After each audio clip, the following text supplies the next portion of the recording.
Let's get the backstory out of the way quickly. My name is Calvin, Cal Sanders.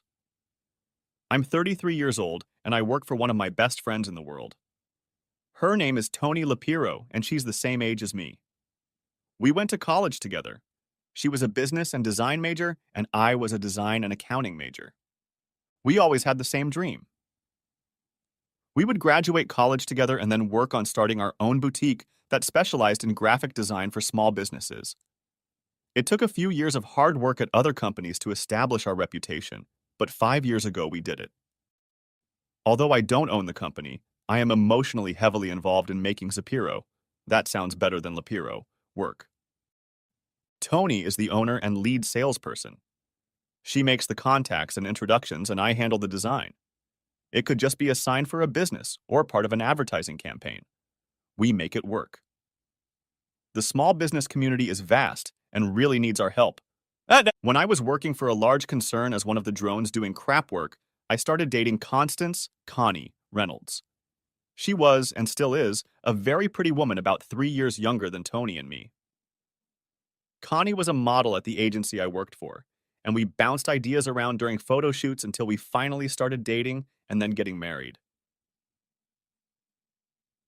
I consider myself very lucky to have hooked up with Connie, and she says the same thing about me, especially when we end up at a party.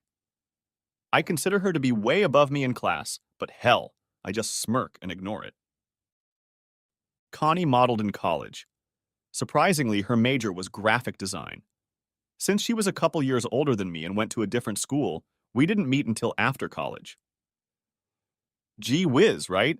She was also very active in a sorority and admitted while we were dating that she had participated in numerous hangouts with their fraternity over the years. But I'm past that, and I'll blow your head off if you even think about suggesting I do something like that again. That was her first and last word on the subject. I didn't object to it. Connie was, to say the least, relaxed. Needless to say, Connie had agreed to become my wife about a year before Tony and I broke free. Connie supported us all along the way. Tony, on the other hand, is another matter. She is about 5 feet 8 inches tall and a little overweight. She works out constantly to keep herself in shape and looks like $1 million every day. Her smile goes great with her tan and blue eyes. I know there have been many contracts negotiated, but this was the one look where it seemed like we were equal to the other contender in everything. Male or female, it didn't matter. She knew how to mesmerize with a look. By day, she was the consummate professional. Decisive and direct, but tactful when necessary, she ruled our little kingdom. Because we had known each other for many years, there was a camaraderie between us that didn't involve the other 8 employees of our little business. I don't mean to say that she wasn't friends with the other employees. It's just that we had common experiences from school and then starting the business that set us apart. Did I ever reach that point? Honestly, back in high school I tried. That's how we met. We were both stag parties at a big party with lots of booze and music, and I asked her to dance. We swirled around the room and then introduced ourselves to each other. We went out for coffee that night to take our minds off the noise and were soon chatting like old friends. But that was where it ended. There just wasn't that spark that could take us further. Tony dated a lot. She had a lot of acquaintances she wanted to get to know better. She would date a man for a few months, sometimes even a year, but then all relationships would end for one reason or another. Since we were such a small group, Connie and Tony knew each other and had bachelorette parties together from time to time. I'm sure Connie told Tony what she wished I would change about myself, and Tony probably discussed her men at length. After all, isn't that what all women do? Connie was now 30 years old, and the challenges for her as a model were not as numerous as they had been when she was 18 or even 20. Connie was 5 feet 10 inches tall and had a willowy build. This type of build suits young models, but is not well suited for mature model shoots. In our area, more mom types were sought after. We started discussing offspring as Zapiro was doing well. As a matter of fact, Tony didn't need to make many cold calls anymore. Our success had led to new clients calling us. Okay, we've dealt with the backstory, now let's get to the heart of my story. It all started with Tony occasionally sending me out to meet with clients without her. Most often, it was a local business that we already had a working relationship with. I would sit down with the owner and discuss what he or she wanted to accomplish. Then I would use my notebook to take notes and do a little drawing as ideas came up. If we were in sync, the ideas came to fruition quickly and we were off to a specific goal. Sometimes the customer was so vague in sharing their goals that the meeting turned into a frustrating attempt to figure things out and work out something concrete. Then we usually had to schedule additional meetings to find a solution or solutions that would work. Snap! Tony first made a difference when we started working as a team by saying, "Look, we already have this client. I don't need to sell anything. You're the design guru, and this is what they need at this point. You can handle it." I was a little hesitant at first, since I wasn't a salesperson. When I try to sell, my tongue starts to boggle. Please give me a sketch pad, and the ideas flow on their own. Then these local meetings evolved into out-of-town meetings. Our little town was not an airline center, so we, meaning me, had to sometimes drive up to 150 miles or so to meet with a client. That's not such a long distance if the meeting was productive, but often I had to stay overnight when the meeting turned into a drawn-out effort to find something that fit the client's needs. When I was in the office, Tony always made a habit of stopping by for a chat or calling me into her office. She loved to tell me her stories of dating, all the trials and tribulations. This new love interest was no different from the others. The first time I heard from her new person began with, "I have a date tonight. I need to leave early to get ready." Well, that's new. You never leave the office early. Who is this guy and what did he do to my boss? Her smile was beaming. Well, first of all, it's not a guy. I've never been attracted to women, but this one has me hooked, and I need to see if there's any fire in her. That information caught my attention.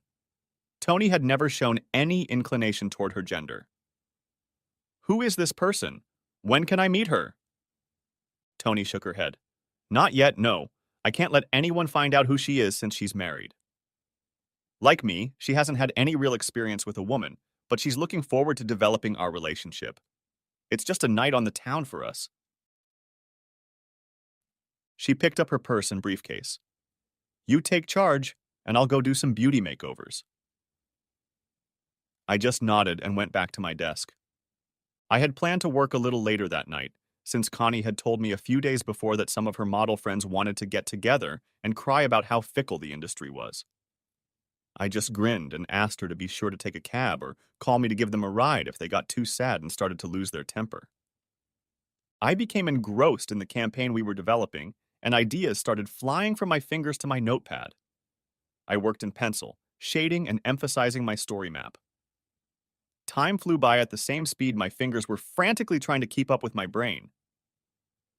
Sometimes ideas have to be forced out, and sometimes, like that night, everything clicks and you're off on your journey. That's why I keep a small notebook next to my bed. Sometimes I have a dream that answers all my questions, and I have to write it down or sketch it out before I can rest. Connie is also used to me getting up at 30 o'clock at night to go to my little home office and start drawing. I would like to say that I enjoy painting Connie. I have several versions of her face at home and in my office. Some are painted in oil, some in charcoal, but they all try to convey the love I have for her. Anyway, it was very late in the day when I was done with the raw product. I felt like in the morning I would be able to capture the essence of what I needed for this client. I looked up. It was 2 in the morning. Damn it. I checked my cell phone. Around 1 o'clock in the morning, a missed message came in from Connie asking where I was. I didn't answer anything, just turned everything off and made the 20-minute drive to our apartment. At home, I slid into bed, kissed the back of her neck to let her know I was home, and then I was dead to the world until the alarm clock let me know it was time to get up and go to work. I dragged my ass to work. Today it really was work and not fun as usual since I was so tired. I tried to focus on the night's work, but it wasn't coming. Plus, Tony wanted to tell me about her date. Cal, it was great. We connect on so many levels. I feel like I've known her forever. There hasn't been a topic we couldn't talk about, even if we disagreed. And she's so beautiful. We met at a local bar, the one that is usually frequented only by women. Many of the girls and women there wear wedding rings. It was my first time there, so I was surprised. I couldn't help myself. Fatigue was preventing me from filtering the information properly, and my male hormones kicked in. Did they do it publicly there? What about your companion? Was she uncomfortable there? She slapped my arm lightly. No, silly. There was nothing like that there. In fact, the whole place is pretty low-key. There's a small dance floor, but the music isn't too intrusive. Heck, we could talk more freely and without interference there than in any other bar or nightclub I can name. She paused and smiled. After all, it was a meat house. My date was often asked to dance, but she only danced with me. She paused, pondering my questions. I don't think she felt uncomfortable. The atmosphere is non-threatening, and we had a good conversation getting to know each other. Hopefully, we'll take it to the next level. She paused in thought. She was wearing a beautiful dress. I fully intend to have fun with her for hours on end when we finally get to that point. She stopped and looked at me. Shit, I have to go. God, I'd never seen Tony like this. Even when she was discussing any of her previous male friends, she'd never acted like this.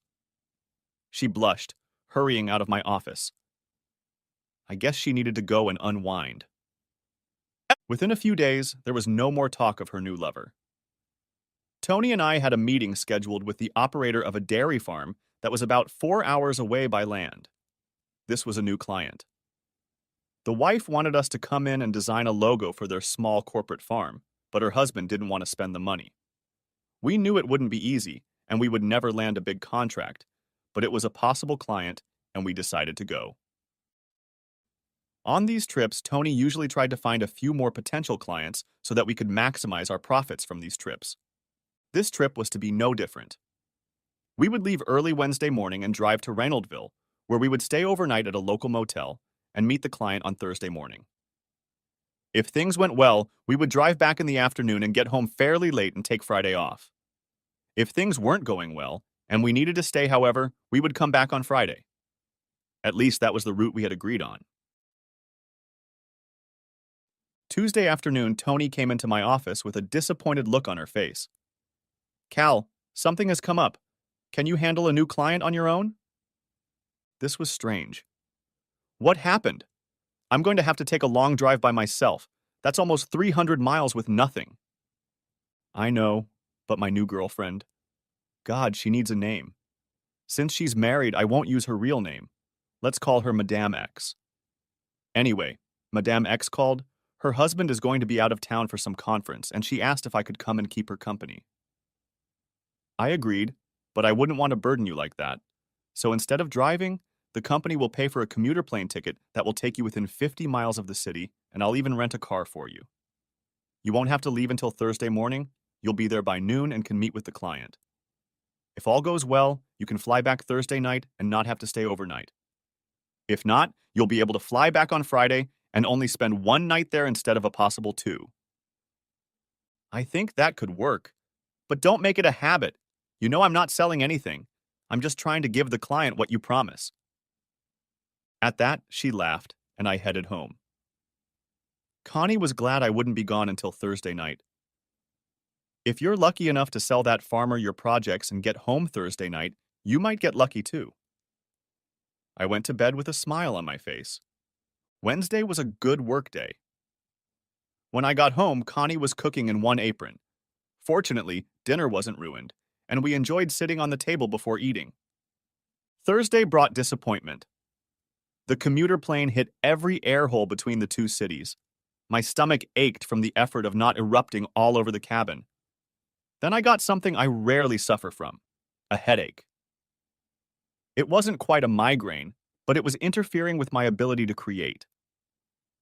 The trip to the dairy wasn't bad, but it didn't make up for the flight. Things got even worse at the dairy farm. The farmer, Jim Bell, wanted nothing to do with me. He called me a city slicker who knew nothing about the dairy industry. I think I calmed him down a little when I agreed, but he still didn't want to talk to me. His wife, Nancy, apologized, and the two of us sat down and tried to offer some ideas. She envisioned all of their employees wearing t-shirts with a unifying logo that would also look good on their trucks, tractors, loaders, and even their feed trucks and self-propelled manure spreader. My headache finally subsided enough that I was able to do a little drawing while we talked. No, I was not attracted to the farmer's wife. What do you call that, eroticism? Anyway, she made us a nice dinner, and I left my sketchbook on the table when we all sat down to eat. Jim was still a little upset by my presence, but he was a good host and didn't argue during the meal. And then, something happened. He glanced at my notepad and then shifted his gaze to me twice. He looked even more closely and then started smiling. I didn't know what tickled him, but I didn't want to break the spell and ask. Finally, he reached out and took my sketchbook. Where did you get that sketch from? He pointed to the cow's head I'd drawn. It was a bit cartoonish, but still very recognizable as a dairy cow. I shrugged. I don't know. Nancy and I were discussing ideas, and I just started drawing her. Why do you ask? She looks a lot like a cow I had when I was a kid. That old cow was the impetus for us starting the dairy. She's been gone for years, but I still miss her. She was almost a pet, gave the sweetest milk, and birthed the best calves. Nancy nodded. Flossie was a wonderful old cow, and she really started our herd. Some of her descendants still give us milk like she did. This started a real discussion. I suggested that Flossie should take center stage in any logo. We discussed ideas of depicting her chewing a cow, or maybe just with a stalk of wheat. We were close to closing the deal when we noticed the sun was starting to dip to the west. Jim suggested I go to my motel room and come back in the morning to finalize the concept. I was enthusiastic. Ideas were bubbling, but realized we needed a break. He also said he needed to go to the milking parlor and check on the evening milking. With those words, I headed into town and checked into a motel. The next day, after a hearty breakfast, I went to the dairy with my ideas. There, Jim and Nancy were approving of some of my ideas. We'll start small. Buy t-shirts with the final design. Then vinyl shields for the company cars. Jim also thought the logo would help thwart car thieves.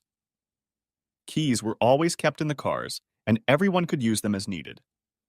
But there was always the concern that a car thief would have no trouble lifting the car.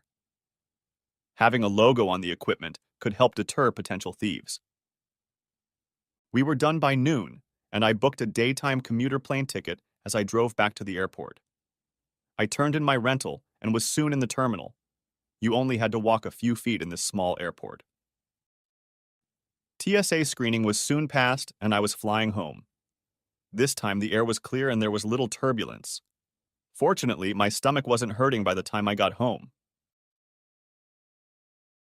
On Monday, I went into Tony's office as soon as she arrived and told her how the trip went. She was pleased that we hadn't wasted any money on the trip, but it would be a while before we had a positive result, so I agreed. We might have had a satisfied customer, but depending on how far they went with the idea, there was little benefit to having customers so far from our home base.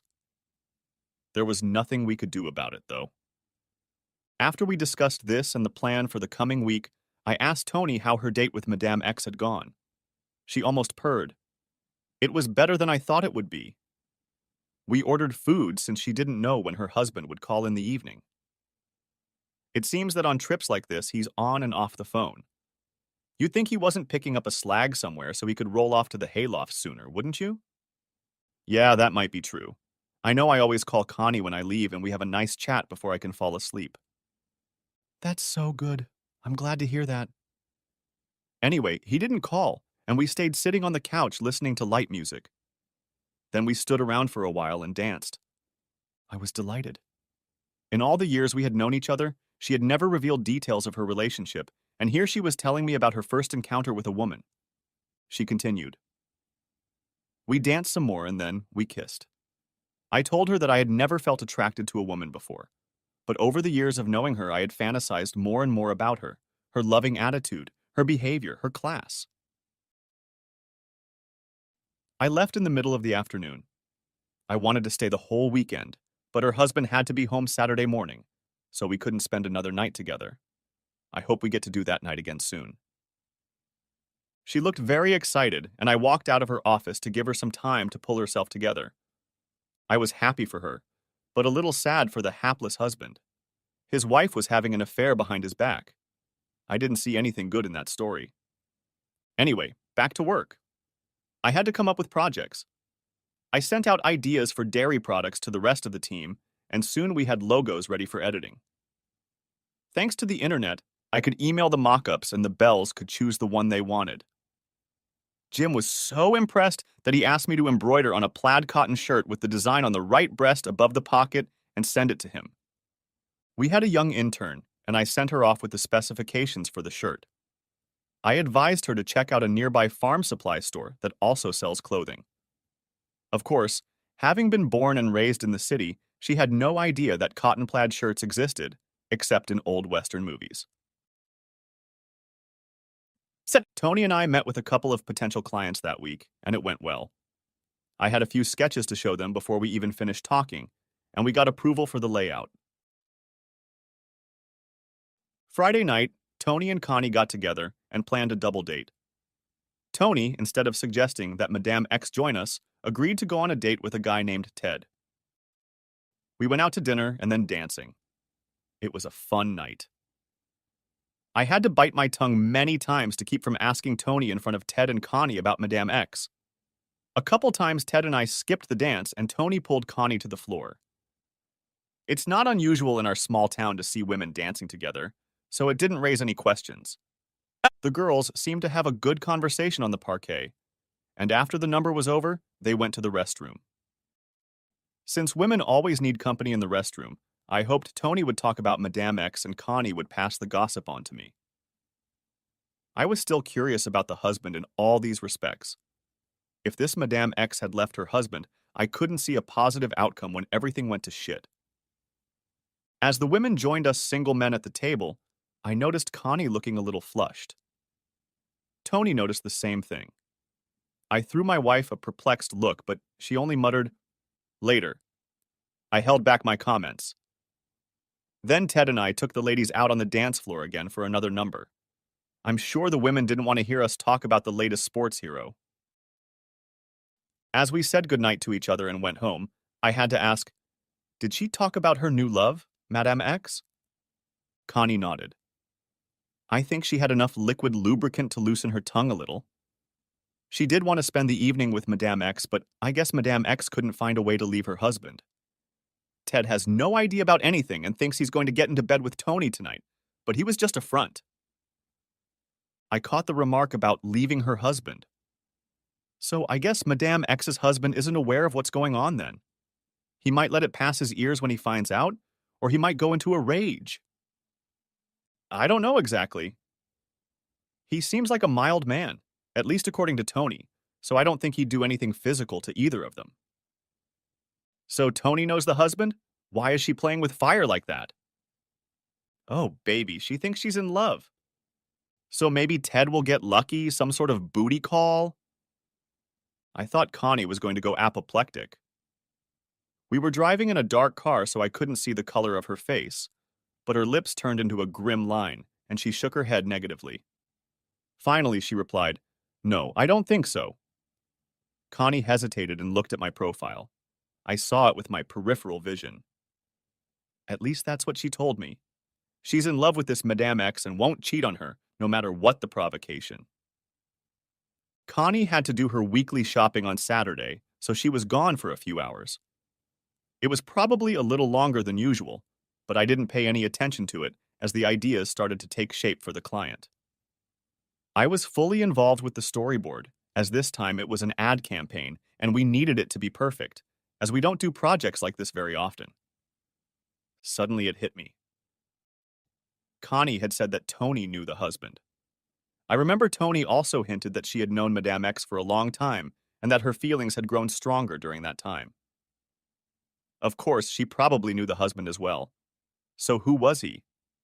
I know that Tony and I don't know everyone the others knew, but we had many mutual acquaintances. First, I had to find out the true identity of Madame X. That was the starting point. My pencil began to draw. What did I know about Madame X? I had no idea of her height or weight, but I knew that Tony had described her bare neck in great detail. Had Tony said something about her long neck, or was it Connie? Then I would assume that Madame X was in good shape and probably taller than Tony. That wasn't always the case, but it matched the mental image. Did Tony say anything about hair color? I couldn't remember. Because I was sketching on the fly, the facial oval came out without detail. Tony had said that Madame X's hair was combed on the first date, so I drew long hair. And the neck was long because Connie added that part of the description. I left that for later and started going through the list of women who fit the general description. Basically, I was going to weed out the ones who didn't fit the type of figure. I mentally went through the list of our married female employees. One came to mind. It was Jennifer White. She was above average height, but had a few extra pounds from last year's pregnancy. Jennifer topped the list of suspects. Had I ever seen any signs of affection between them? I don't think so, but over the past few weeks, the relationship had evolved from friendship to a love affair. I felt sorry for Jennifer's husband and child, if she is Madame X. A few more names were added to the list, but it was a very short list. I needed more information. And when Connie came in from a shopping trip, I helped her put the groceries away and we talked while we worked. No, I'm not jealous. What bothers me is Tony getting involved with a married man, regardless of his gender. I can't foresee anything but bad things to come from this affair. I would like Madame X to be honest with her husband if she no longer loves him. Get a divorce before things get too complicated. Connie looked as if she wanted to defend Tony, but held her tongue. You know this isn't worth us arguing about. It's Tony's life, and she can make mistakes if she wants to. Why don't you come here and make me proud to be your wife? I did, and we had a very late lunch, almost dinner, satisfying our carnal desires for each other. On Monday, Tony was back in my office discussing current client needs and the possible needs of those who approached us. We agreed on a time frame for meeting new clients and their needs. A busy week was beginning. After we had settled everything, Tony told me that she had a lunch date with Madame X on Saturday. Didn't you take Ted home Friday night and woo him? You seem to be having a good time together. No, I wouldn't cheat on Madame X. It wouldn't be right. I'll have to be patient until I can be with her again. Hopefully that will happen soon. I couldn't help myself. What about her husband? A look of bewilderment appeared on her face. What about her husband? I mean, is she still doing it with him? Are you the only one suffering from a lack of privacy? No, she says she broke up with him and is saving herself from me. Why doesn't she separate from him and get a divorce? Won't it end badly if she doesn't break up with him? A wistful expression appeared on Tony's face. I've been asking the same question. She's not quite ready to leave him. They've been together for years and she still feels something for him. Hopefully, what she's starting to feel for me will be more than what she feels for him. That's a pretty heartless statement, old friend. What if she ever does the same thing to you? I guess that bridge will have to be crossed when I get to it. Right now, I'll only have rare moments with her. Maybe someday we'll spend more time together. I tried to bring my husband into the conversation. Tony, you mentioned before that you've known Madame X and her husband for a long time. Are you friends with him? She came out of her reverie with a slight wince.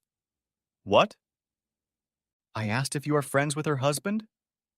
Of course, I have known him always. He is a good and kind man. Then how can you do that to him?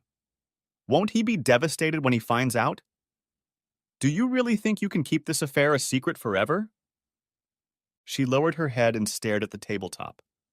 I pressed her a little more. Do you really think you can stay friends when he finds out? Won't he hate you for what you both are doing to their marriage?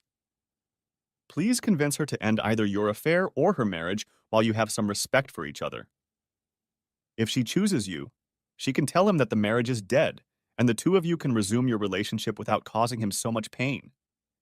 He might actually believe that you got back together after the breakup, not because he was the cause. She replied so quietly that I had to lean in to hear her properly. I don't know if I have the strength to leave her alone for even a short time. I want her.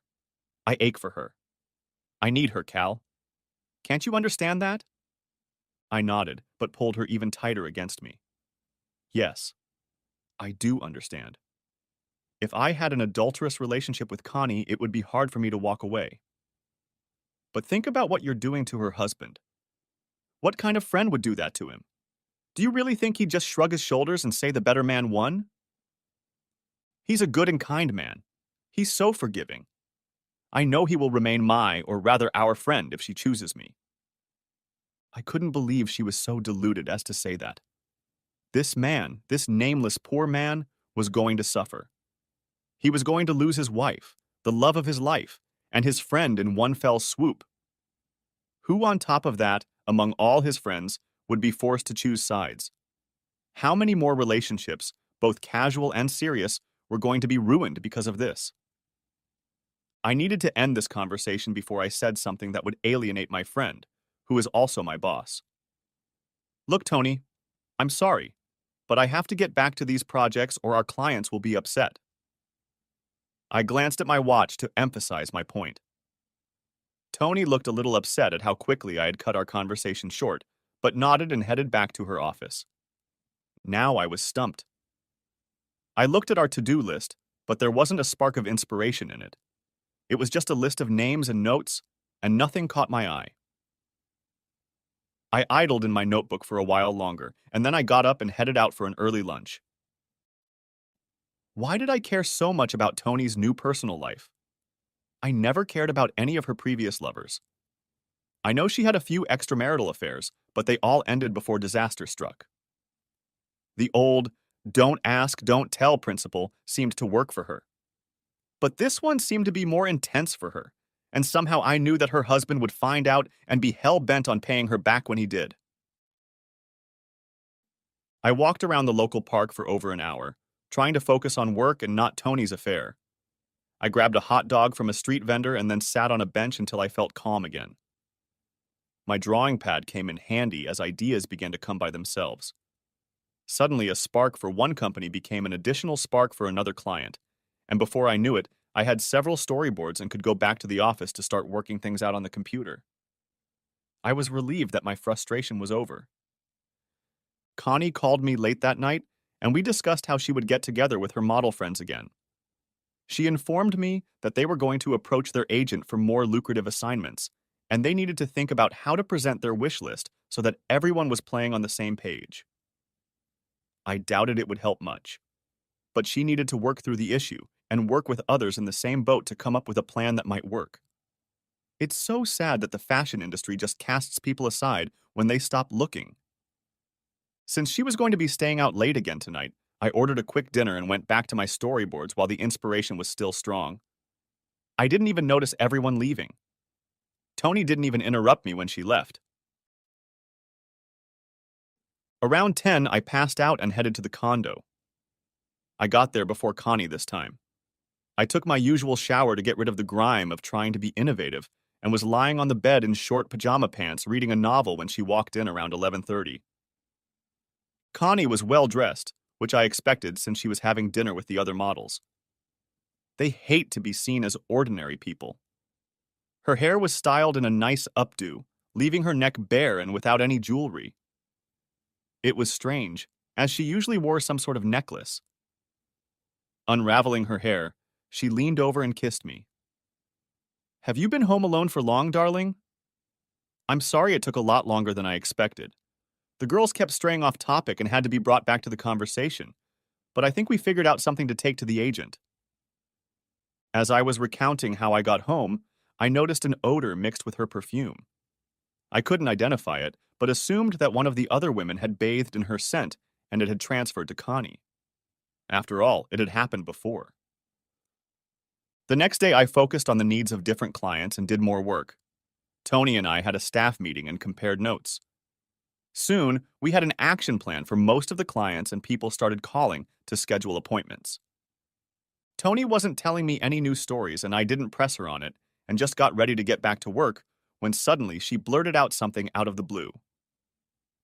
Cal, you and I have been friends for what seems like forever. We also have a great working relationship. You do everything you can to make Zapiro successful. I want to reward you for that. How would you look at getting a bonus of 10% of the business this year? Instead of just getting a paycheck, you'll get a share of the profits and have more opportunity to influence what we do. I was shocked. Tony had never thought about having a partner, even in the troubled days when we were just starting out and she was worried about how to pay her salary. I think I'm very happy about it. I must first get over my surprise at the offer.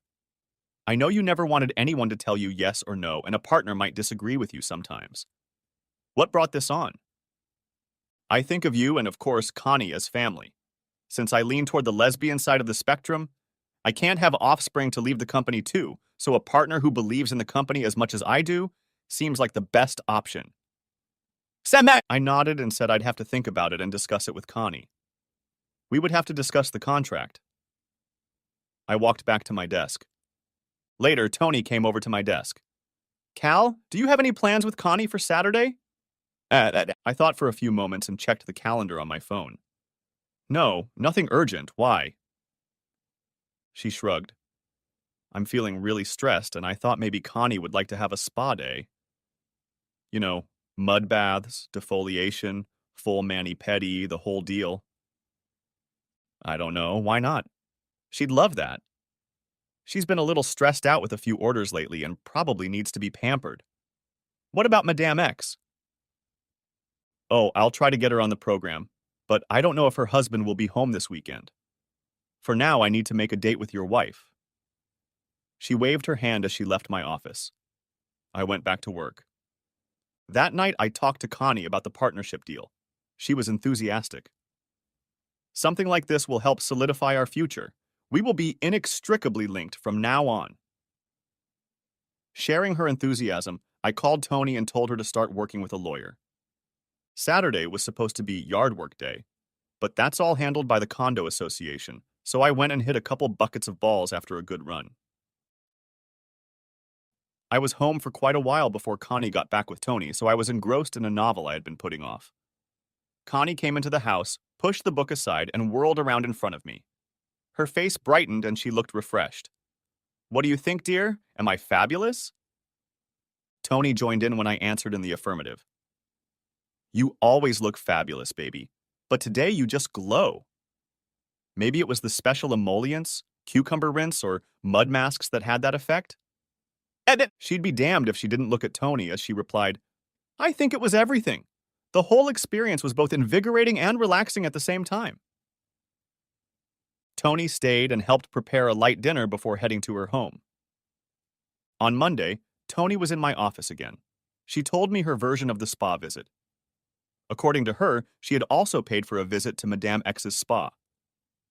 When I inquired why Connie hadn't told me about the mystery woman, Tony reported that she had kept Madame X away from Connie.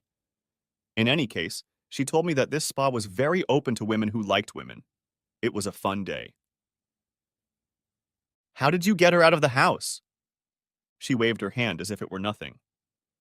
Cal, I did the same thing Connie did. I called her husband and asked if he'd mind if she had a spa day at my expense. He couldn't have agreed any faster if I told him I'd pay for his trip to Augusta to play golf. I suppose he went golfing, fishing, or playing tennis to pass the time. Maybe he was visiting a girlfriend for all I know. It was expensive, but it was worth it. That week, Tony handed me the partnership papers. She was eager to get me to sign them, but I told her I wanted to study them. Eventually, she gave in and we went back to work. Later that day, I looked over the papers, but some of the clauses confused me. It appeared that although I might have 10% of the total value of the business, my share of the profits was much less than 10%. In addition, it appeared that I would have no say in the management of the business, and I certainly would not be changing my title. I decided to seek the advice of an attorney. On another day and at another meeting, well after the group meeting in Tony's office, she lured me in again. You know, since Madame X and I are naked, maybe we should get matching tattoos. I'm thinking of her initials drowning in a rose. That way she'll know of my loyalty, and also that I'm willing to keep our secret for as long as it takes. If she does the same, she can tell her husband that it's for her lover to kiss and lick, and he'll think it's for him, not me. At the end of the session, she asked if I had signed a partnership agreement. For some strange reason, I didn't tell her that my attorney was going over the paperwork. I simply told her that Connie and I had discussed the proposal. In fact, Connie brought up the agreement every night, asking if I had signed it. I told her that I was looking into all the nuances, but that I expected to sign it soon. In the early part of the following week, I received a call from my attorney, Jerry Caldwell, asking me to come to his office as soon as possible. It didn't sound good.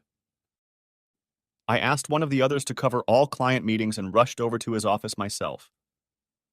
As he settled into his chair and sipped his coffee, he went over why he needed to see me. Cal, I'm sorry I didn't answer you right away about this agreement, but I couldn't believe the stipulations Miss Lapiro put into it. I took the liberty of contacting her attorney to try to negotiate a better deal, but he was adamant. This is what she wants, and there can be no negotiation. He sighed a little. I recommend that you either get her to change it and change it drastically, or drop the idea. I sensed there was something wrong with the contract, but there was so much legal language in it that it confused me. Please read it with me so I can understand. What is she trying to do?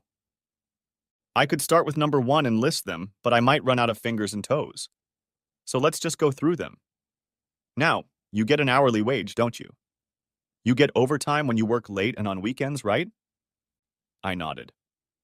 So, from now on, if you sign this, you'll get a monthly salary, which I believe is less than what you get now in gross income.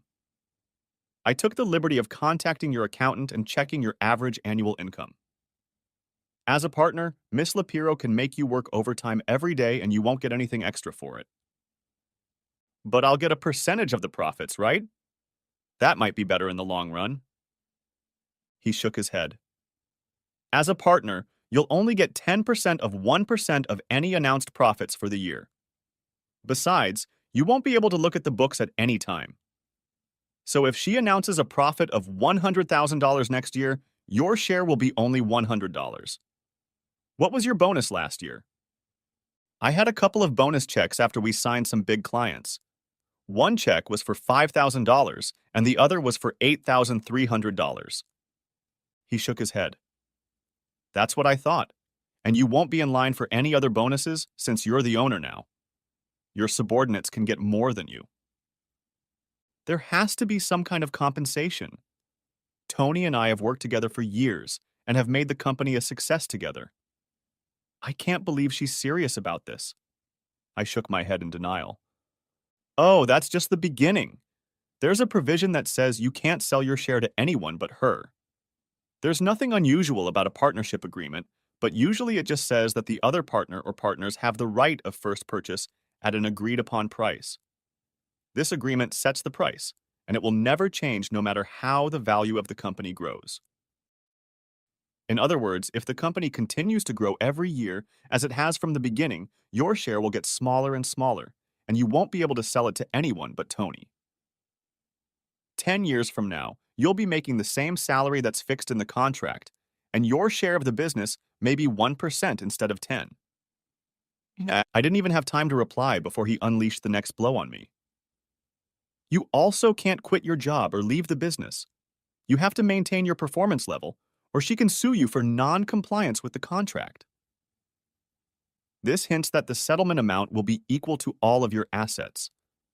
In other words, if you decide you can't continue working for her, she can sue and get everything you own, both cash and real estate. You'll be broke. It was just unbelievable. I couldn't understand what Tony was trying to do. Business was going well.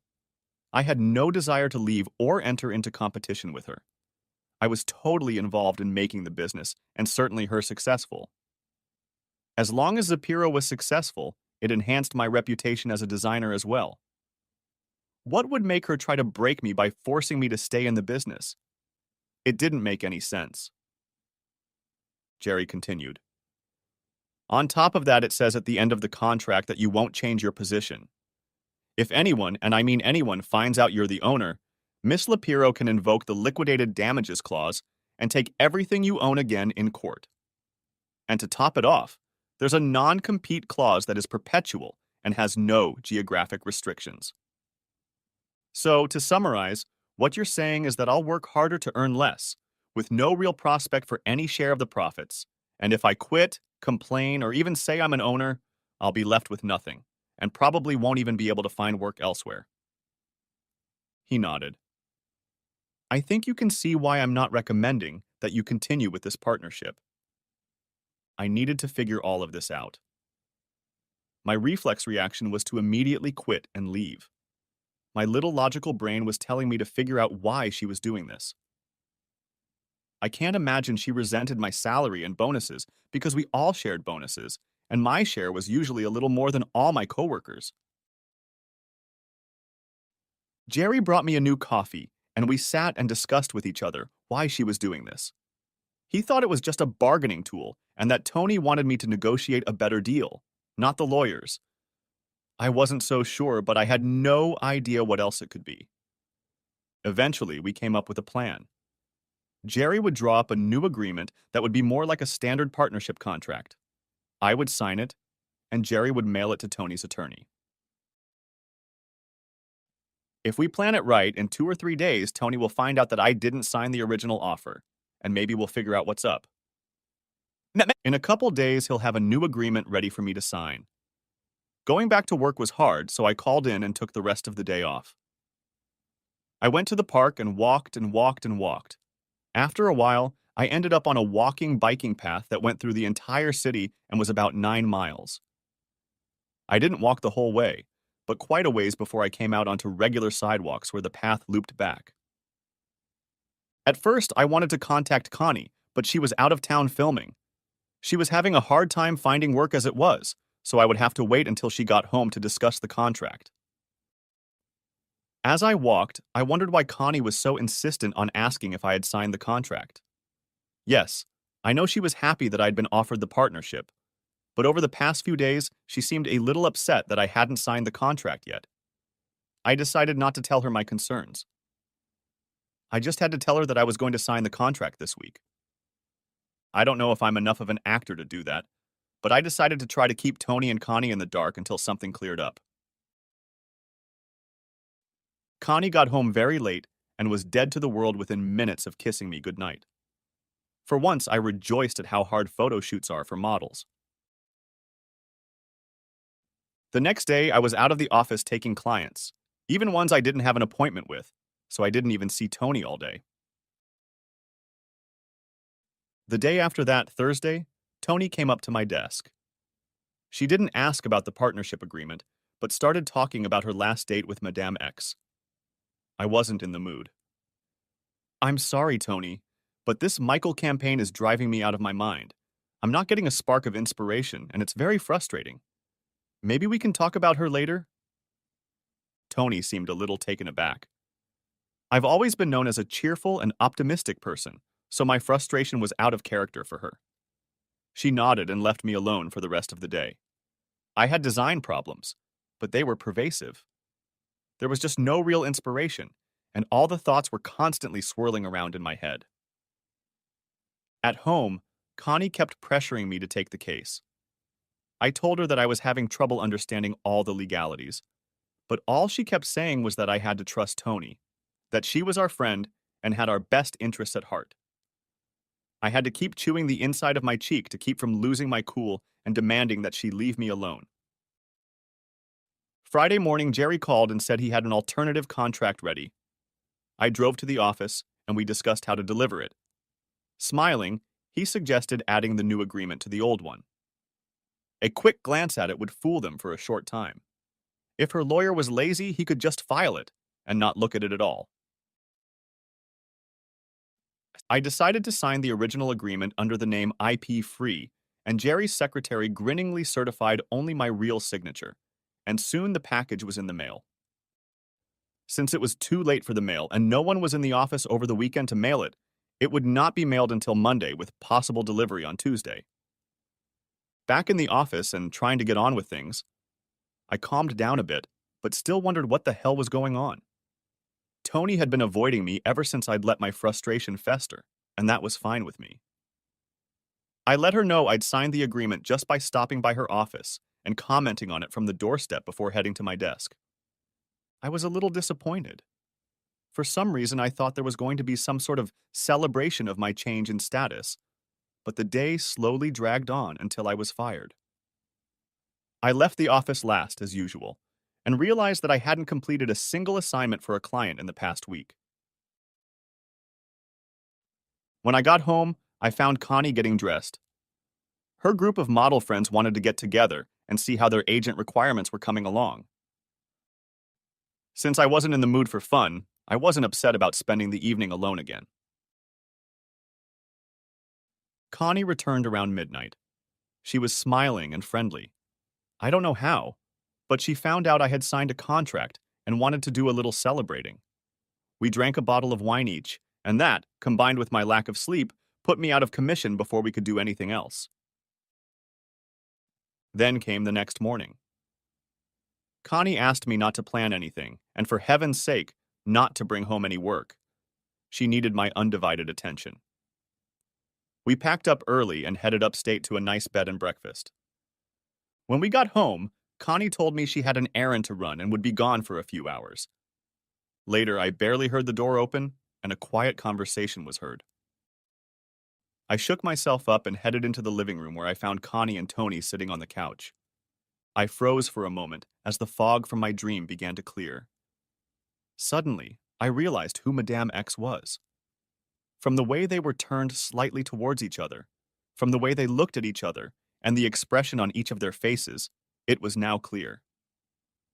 I thought Tony would at least smirk, since she thought she was the winner, but her look was as friendly as ever.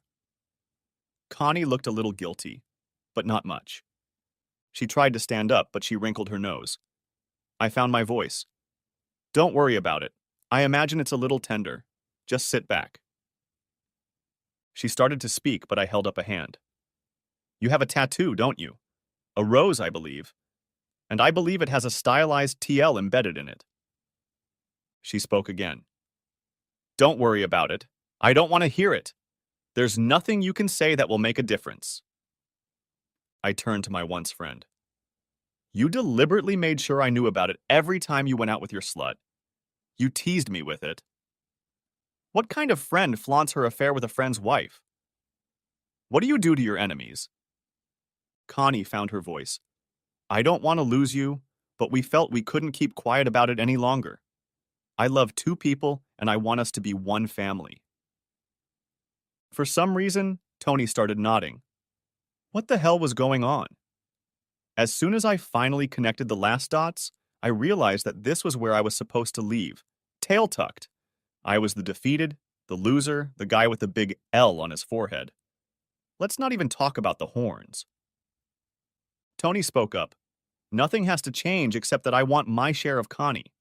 I suggest we find a bigger place, a bigger bedroom, buy the biggest bed on the market and split it. Connie wants kids, and I assume you do too.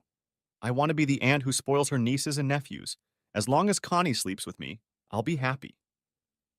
I shook my head in bewilderment. I looked at Connie. Is that what you want too? Is that your idea of family? I suppose I'll sleep in the back bedroom and you'll only visit me for procreation purposes. One nodded, the other shook her head. Talk about mixed messages. I was suddenly too tired to talk, argue, or even think. I just turned and walked out. I realized that Connie had parked in her usual spot, and Tony had parked behind me, thus effectively blocking my car. Was this done on purpose or just a coincidence? I think the true answer is, who cares? Because it helped me not drive away.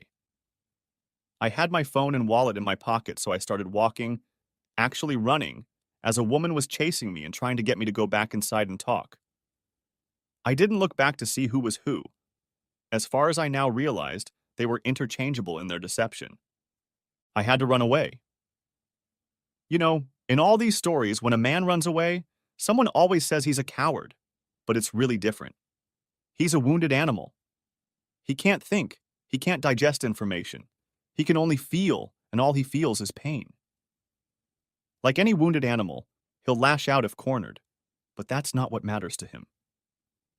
No, he needs a protected place to hide and lick his wounds. Alcohol might help him, but he needs protection and silence. Even if he goes to a bar, he'll look for the darkest and most secluded booth. So I ran and ran and ran. I stumbled and fell, but I got back on my feet. I couldn't see anything and couldn't focus on anything except the need to find my cave, my fortress of solitude where I could rest and regain my strength. When I fell for the last time, I couldn't get up again. I was too physically exhausted. It was already dark, and there was no one around me to see how vulnerable I was. I was wounded as if I had been hit in the chest by a sniper's bullet. Some might say I was alive, but only my body was in that condition. The one person I trusted most in the world, the person I told all my dreams and nightmares to, had betrayed me. She may still have my rings on her, but now she would forever bear the marks of her new love's touch. I started to vomit. I threw up until there was nothing left. I had dry urges. I had heard that once your stomach is completely empty, ulcers can occur. So? At that moment, I didn't care. I needed to get rid of the taste of betrayal. I couldn't stop trying to get rid of that taste out of my mouth. End of part 1. To be continued. Thanks for watching. I hope you enjoyed it. So subscribe to my channel and watch the next video.